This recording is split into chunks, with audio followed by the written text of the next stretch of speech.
जय सिया राम। रामायण हम सभी के बचपन की एक सजीव स्मृति। आइए आज उसी के पन्ने पलटें और शब्दों के बीच छुपी एक अनकही यात्रा की शुरुआत करें। राम कथा जो आदि में स्वयं महादेव के हृदय से निकली। माता पार्वती उसके श्रवण की प्रथम अधिकारी बनी। फिर गोस्वामी तुलसीदास ने रामचरितमानस रची और राम कथा को आंगन आंगन तक पहुंचाया। पर इस कथा के धागे कुछ और भी हाथों ने थामे थे। जानते हैं नियति के कुछ ऐसे ही सूक्ष्म सूत्रों की कहानियां, अनकही पर अनदेखी नहीं। नन्हे राम राजा दशरथ और माता कौशल्या की गोद में अवतरित हुए और हुआ चारों तरफ आनंद ही आनंद। अगर राम जी अयोध्या में ही रह जाते तो कथा आगे कैसे बढ़ती। तब दो देवियां आगे बढ़ी, माता कैकेयी और मंथरा, जिनके एक निर्णय ने राम को वन तक पहुंचाया और मर्यादा को युगों तक अमर कर दिया। दोनों को भले ही अपयश मिला, पर वही थी जो नियति का द्वार खोल गई। इस तरह राम जी वन में आए, चित्रकूट में रहे, तदनंतर पंचवटी पहुंचे। यदि पंचवटी में ही रुक जाते तो तब एक और देवी आगे बढ़ी, शूर्पनखा, एक ठुकराई हुई आहत स्त्री।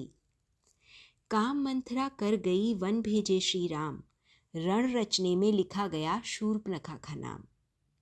शूर्पनखा ने नाक कान कटवाए और राम कथा को आगे बढ़ाया।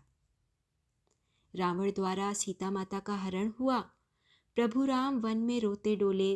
तब भगवत कथा को आगे बढ़ाने सामने आई एक और देवी, परम भक्त शबरी। उन्होंने श्री राम से मिलवाया सुग्रीव और हनुमान को।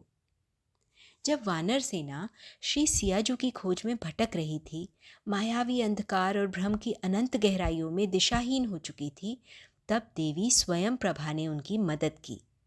उनकी उपस्थिति क्षणिक थी, पर प्रभाव अत्यंत गहरा।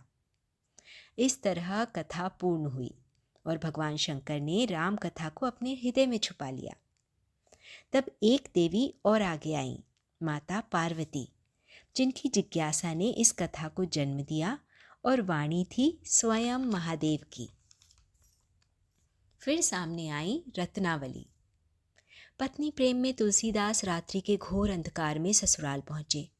मुर्दे को नाव समझ नदी पार की और सर्प को रस्सी समझ रत्नावली के कमरे तक चढ़ गए। रत्नावली के एक वाक्य ने हुलसी के तुलसी को संत तुलसीदास बना दिया और राम कथा को अमर। इन सभी देवियों की महिमा अपार है। यह हमें सिखाती हैं हर यात्रा में कुछ ऐसे दीप होते हैं जो रास्ता दिखाकर खुद पीछे रह जाते हैं, कभी कारण बनकर, कभी मार्ग बनकर, कभी प्रश्न बनकर तो कभी उत्तर बनकर। इन्होंने राम कथा को पूर्ण किया। इनकी कहानियां अनकही जरूर थी, पर अनदेखी नहीं। जय सिया राम।